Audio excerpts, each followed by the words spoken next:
Travis Wayne Goodsell. Star Trek's Lower Decks. Awesome. It's not your typical Star Trek. It's just...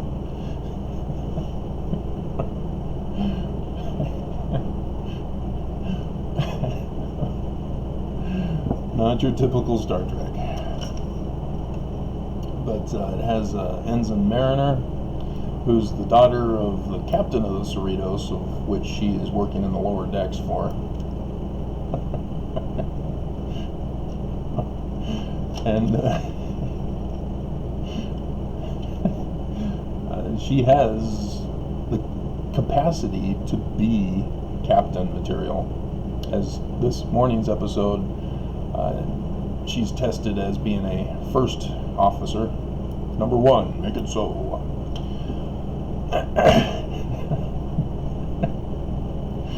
But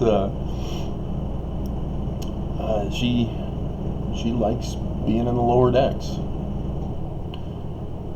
and so of course that reminded me, although I remembered it first and then saw the episode this morning, I went, oh yeah, yep. See, I was born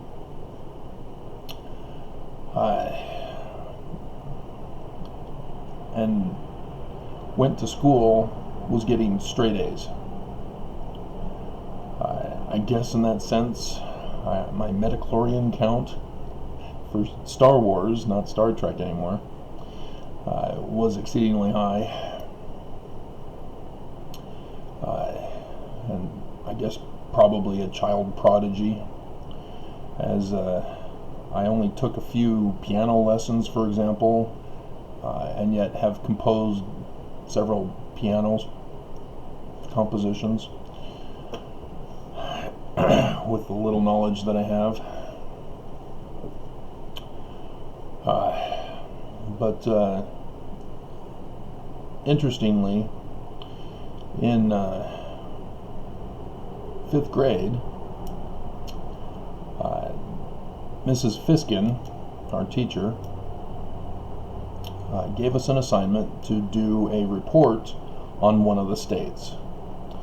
And Mrs. Fiskin banned California from being done by anybody because she knew that everybody would want to do California. And so everybody was forced to choose another state. I chose Idaho. My dad's parents were there, and I would later go on to go to Rick's because of that.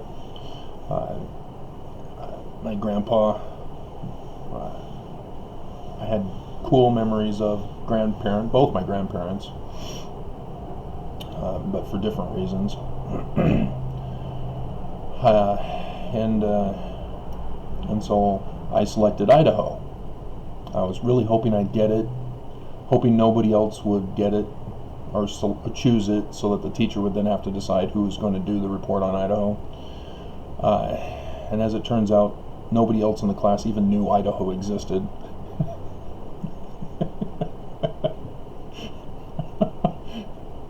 Even my basketball coach in high school, when my senior year, you're saying, okay, so which basketball college are you going to go to continue with basketball? Hint, hint. And I said, oh yeah, I'm going to Rick's. Rick's? What's that? Where's that? Idaho. Where's that? Do they even have a basketball program?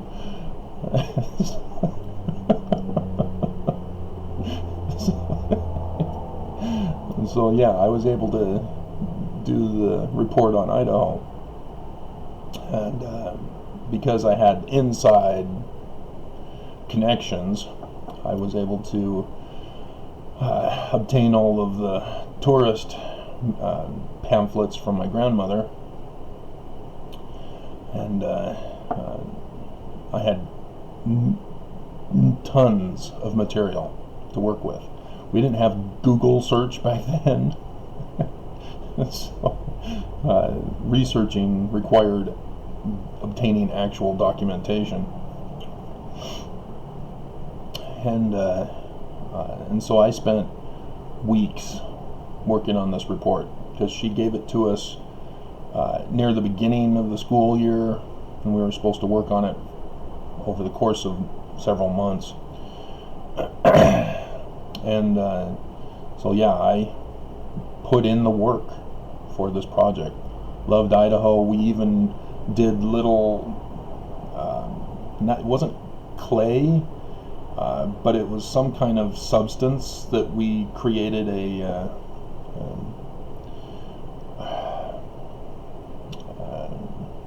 model of the state that we're working on, and so that became the focus for that part of our lessons in that subject.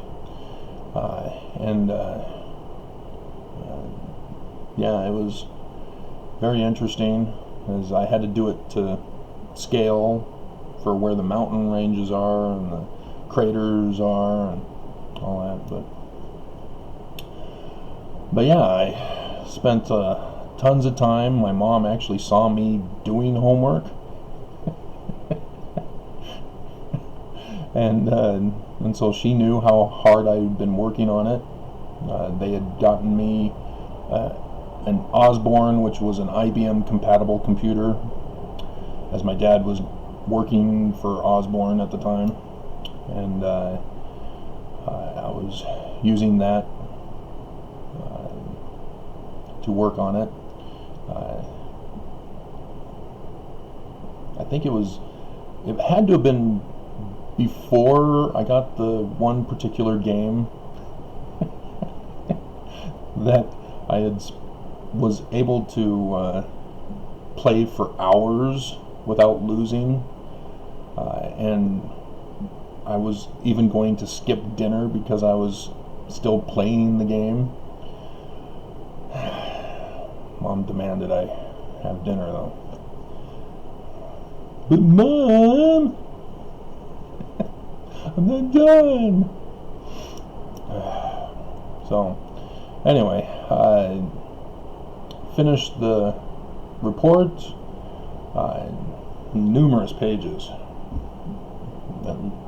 at least 30 to 50 pages, something like that, and turned it in, and in my mind, yeah, another A, assignment done. And I get it back several days later, and there's a big F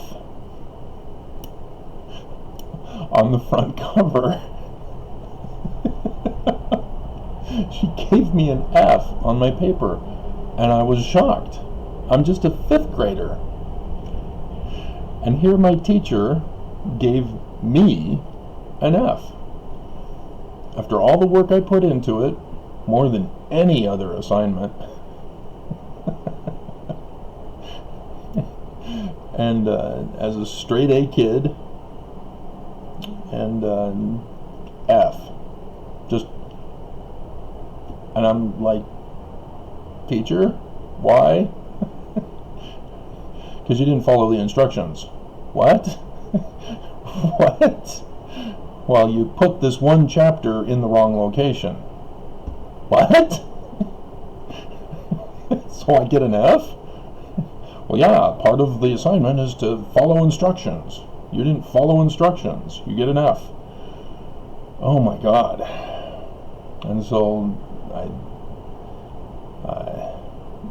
my mom eventually asked, how did you do on your paper? And F. Because I was devastated. Just a 5th grader. Entering puberty. Already in puberty, I think, by then. It was like the summer before 5th grade, before they gave us sex ed class. I was already going through puberty. And so, yay, no prior instruction.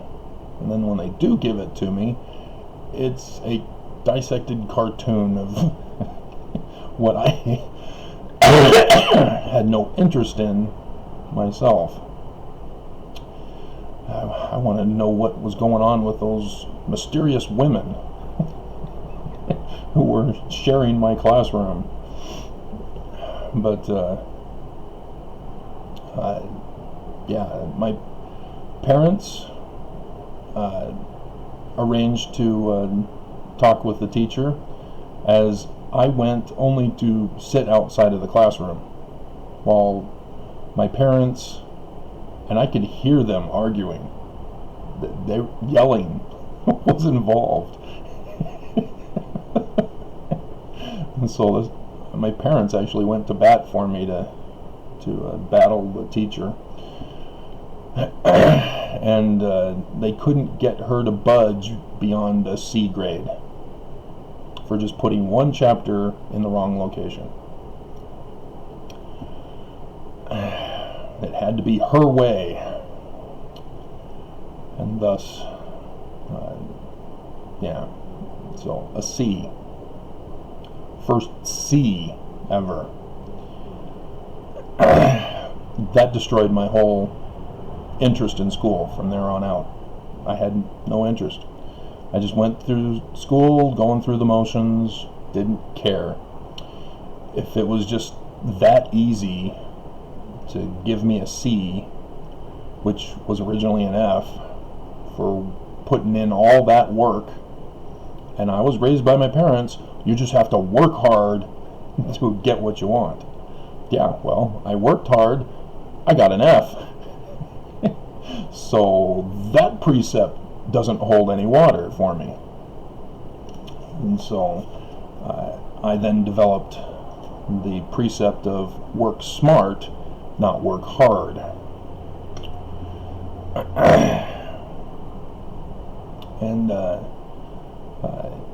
And so when I went into high school, AP classes were available. No. Again, I'm not going to work hard if all I'm going to get from it is a C whenever the teacher feels like it. And so, yeah, I just took the remedial classes. All my friends in low places. So, yeah, the stoners and the eventual QAnon Trump followers. Oh God. And but it was interesting.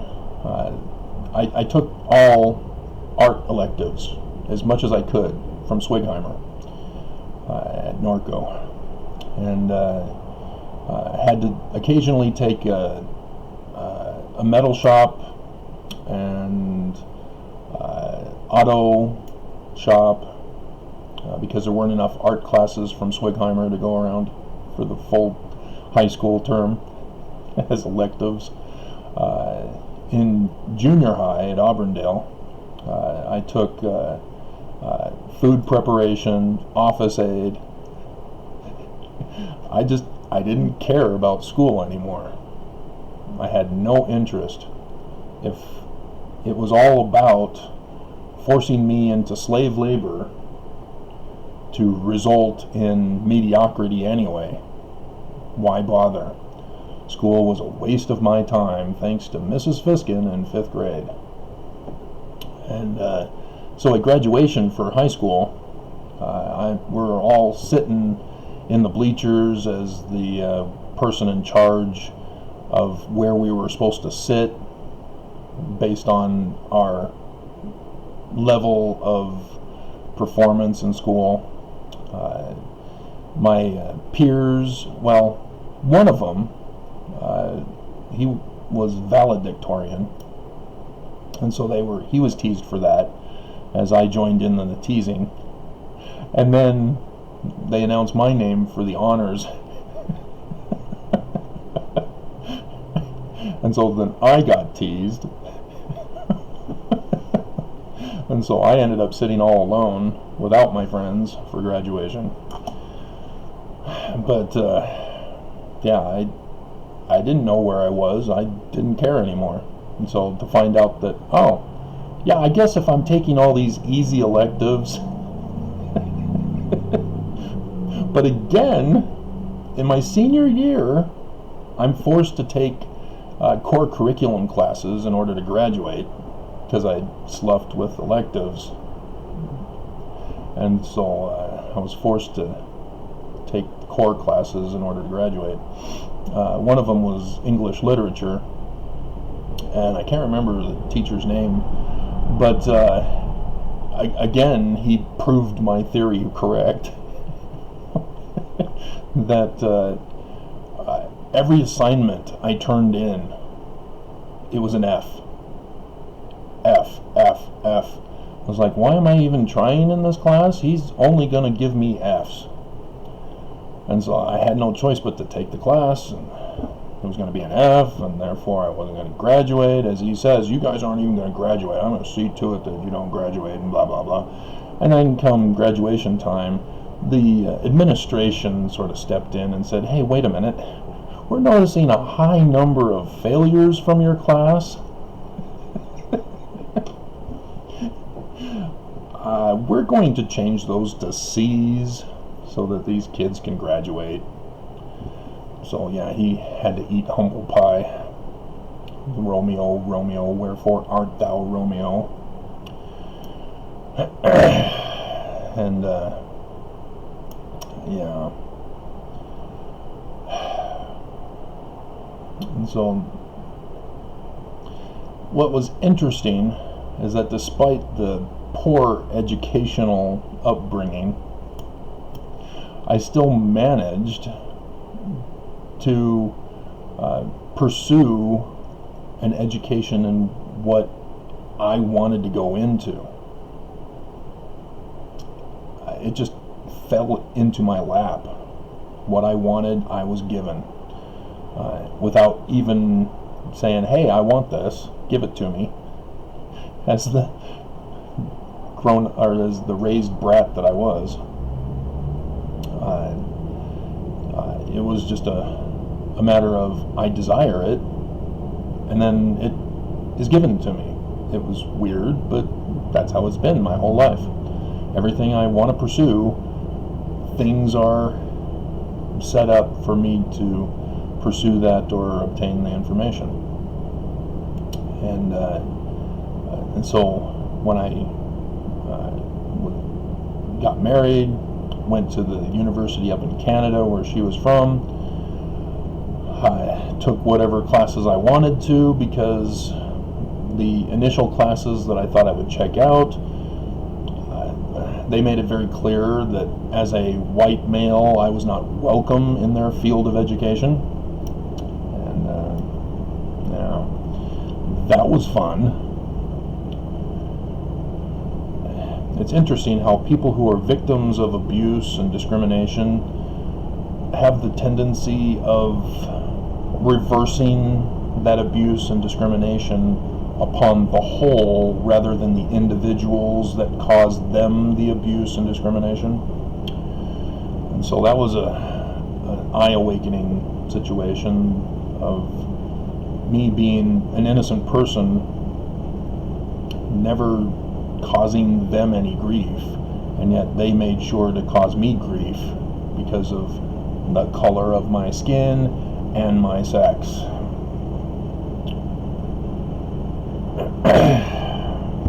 And so yes, I am not a Democrat, but I'm not a Republican either.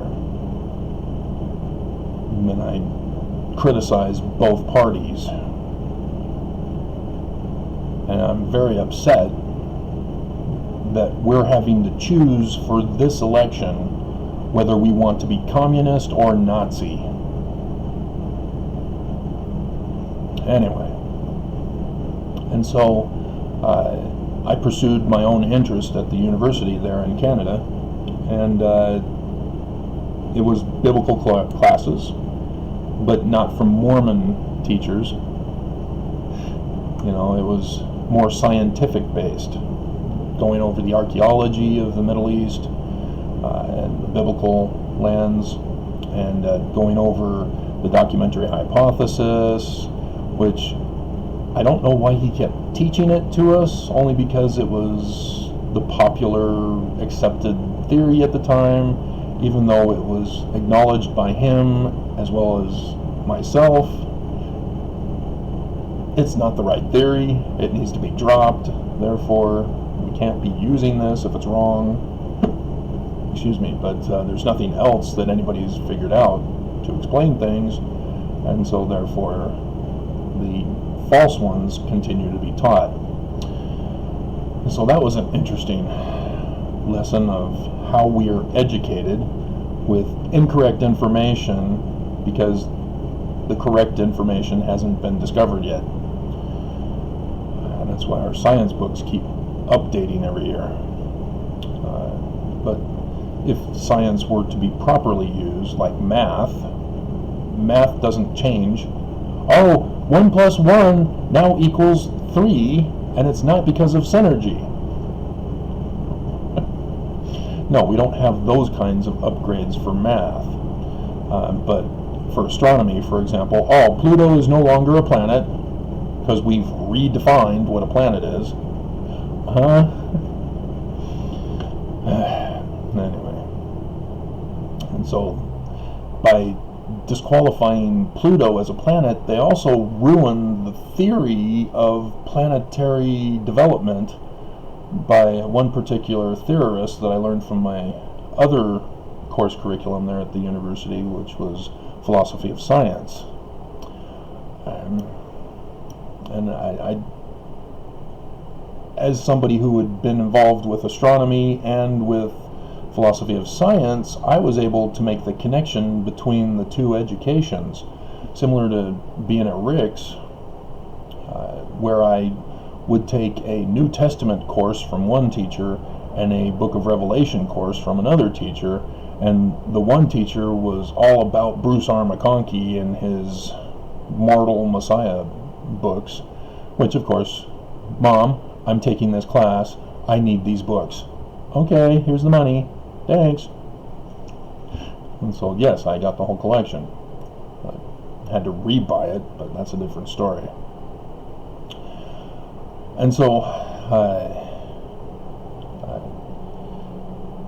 the other teacher in Revelation was saying, yeah, Bruce R. McConkie thinks this, such as nuclear holocaust for an interpretation, and I don't believe that. Oh, okay. All right, so we have further examples of Mormons who disagree on the same passage of Scripture. I wonder where I learned that from. First Vision Church history. And, yeah.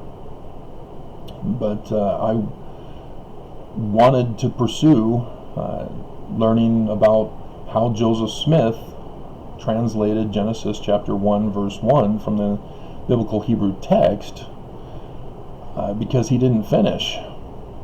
He only did half of the first verse, and that was it, and that's all we have, and there's nothing more, but yet there's a whole Bible left.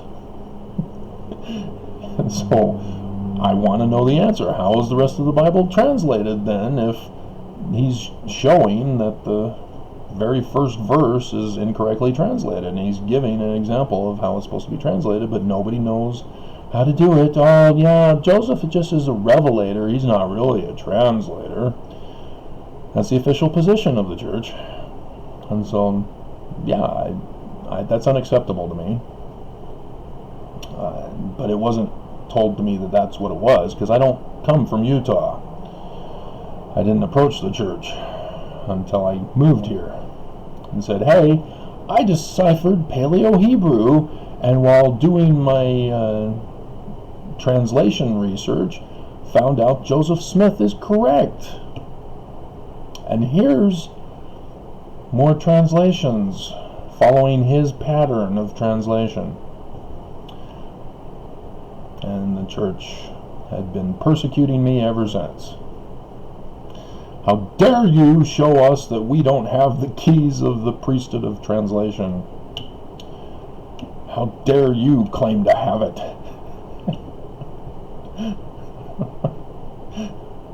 But it was the same key that Jean Champollion used to decipher the learning of the Greeks and the language of the Egyptians on the Rosetta Stone. Rah.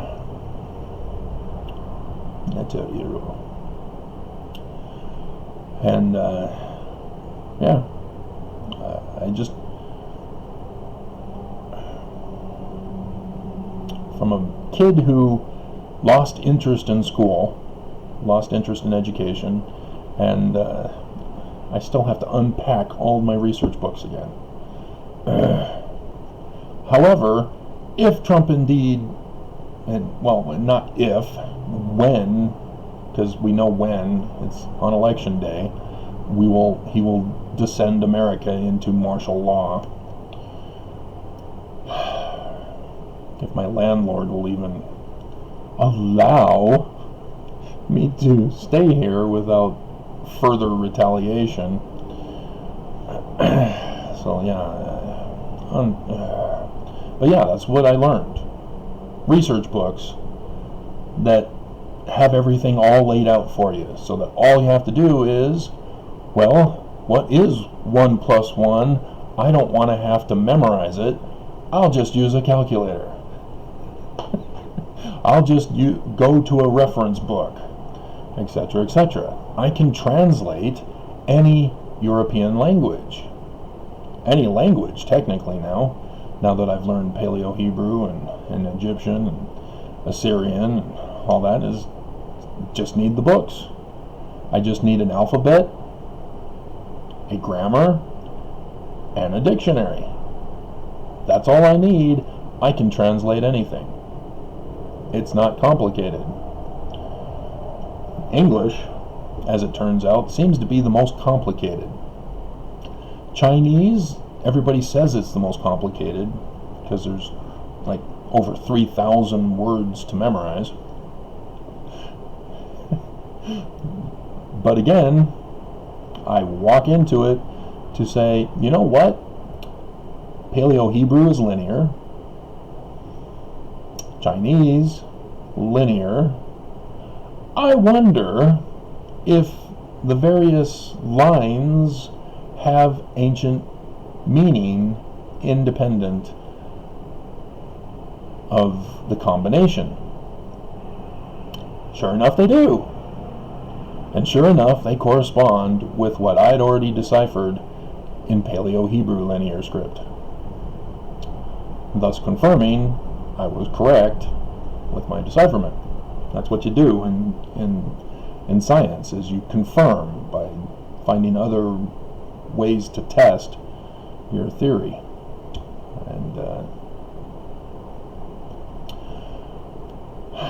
And so, yeah, I walked right into it because Mrs. Fiskin in 5th grade said, working hard will get you an F. And so instead, I made the decision to work smart rather than working hard, and walked right into Paleo-Hebrew decipherment, then went on to go and decipher Egyptian petroglyphs. Egyptologists only know how to translate text. They don't know how to translate Egyptian petroglyphs. If you're familiar with Gardner's Egyptian grammar and with his dictionary, you will not find a lot of the signs contained within petroglyphs, because they're not textual characters, or at least they haven't found the textual character of the petroglyph characters. Those that are in text, yeah, they know and recognize what it is, but otherwise, nope, they don't list them as characters. And as a result, they don't know how to translate the Egyptian petroglyphs. And here I come, Joseph Smith has 3 petroglyphs that are in our scriptures as Mormons. And so as a kid, I'm saying to my mom, hey mom, what do these things say? Oh, that's higher learning if you have the spirit for adults. Yeah, that's unacceptable to me, Mom. But I couldn't do anything about it. We didn't have Google, so I can go to the Wikipedia page for the church and get all the pictures and all that are on there, and then do the research myself. So today's generation has a much better advantage if they are inclined not to be brainwashed into thinking that if they work harder, they'll get A's. My brother was that way. He worked hard, he got A's, and he never learned how to learn. He went on to get a PhD in sociology and couldn't get a job anywhere but BYU, and then couldn't keep that job at BYU. You know, he was valedictorian in high school. You know, he got A's through BYU, graduating in high honors, and yet still, in fact, he may have even been valid. Well, I don't think he was valedictorian at BYU either. Not sure, but yeah, he learned that if you memorize accurately, you will excel in school. That was his learning. And that's the majority of everybody's learning, is that you memorize, you answer the questions according to your memory, you get an A.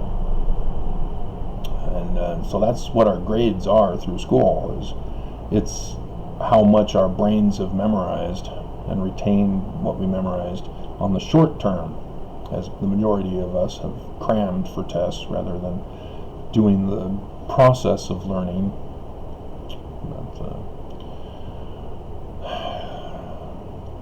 So yes, I deciphered Egyptian petroglyphs because I recognized that they were telling stories and variation of stories.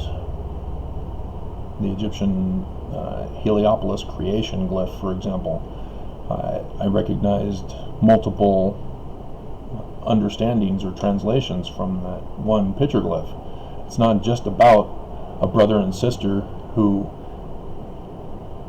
have sex, and then daddy is told by grandpa to separate them so that the girl doesn't have the babies. And it's in the awesome stories.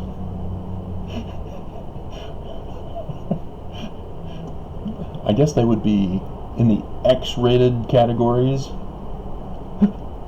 And so, yeah, they can't really make them into movies without major censoring. But that's where our scriptures come from.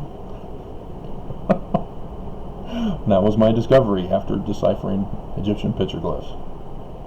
And because, hey, wait a minute, that has the same pattern as this biblical story, and this had, and that would, oh.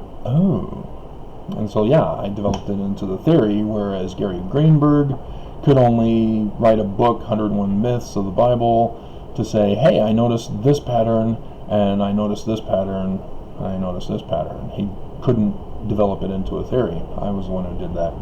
And then D.M. Murdoch, the late D.M. Murdoch now, she focused her attention on the New Testament Gospels. And so she didn't do much in regards to the Old Testament, other than her Moses mystery. Well, not mystery. I can't remember the title. It's Packed Up. And so, yeah, she did a book on Moses, saying that it was all fraudulent, that Moses never existed, and because she never developed it into a theory. She just saw, oh, okay, this comes from this Egyptian story or petroglyph, and this comes from this comes from that, and so therefore the Gospels is wrong. It's just stealing from the Egyptian petroglyph stories. And so she never developed it into a theory other than Bible was a fraud. And upsetting Christians who cheered when she died on Christmas.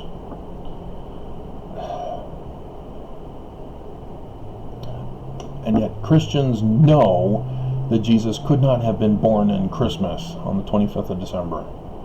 If the shepherds are lowing in the fields, it's not 25th of December. Yet nonetheless, Christians press forward, only told to memorize what they're told to memorize and not learn how to learn. To put two and two together and say, hey, wait a minute, no. Or say, hey, wait a minute, this in this field is, and then you put the, And so, yeah, when I attended the University of Utah, taking Eva Vasilevs's class, because I first went in because the Middle Eastern department said, oh yeah, we have a degree for Hebrew, and then only offered Israeli, and then expected me to take Arabic. This is not Hebrew. And so, yeah, I had to abandon that field and pursue my own interests again, and found Eva Vasilevska in the anthropology department, who focused on the ancient Middle Eastern cultures. So, right at home. And in one of my, the creation myths class, I presented the theory that I had previously developed. Because again, don't work hard, work smart. And so I submitted my theory as a paper because I'd never submitted it before. Why not now?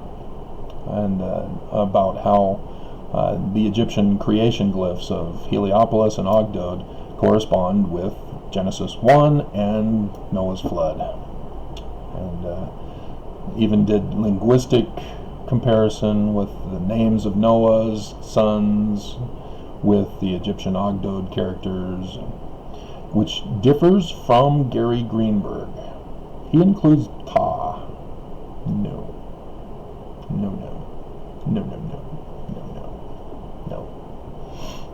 But, yeah. So, I mean, Japheth does have Ta in it. But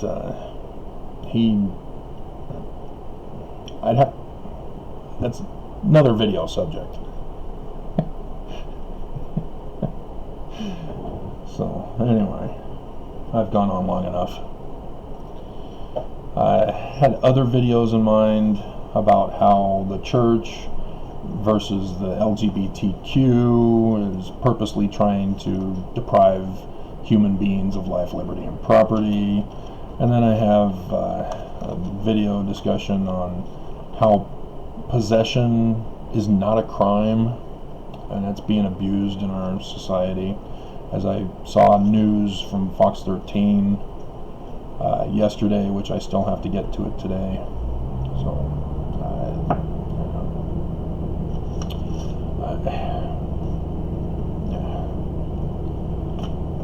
possession is not a crime.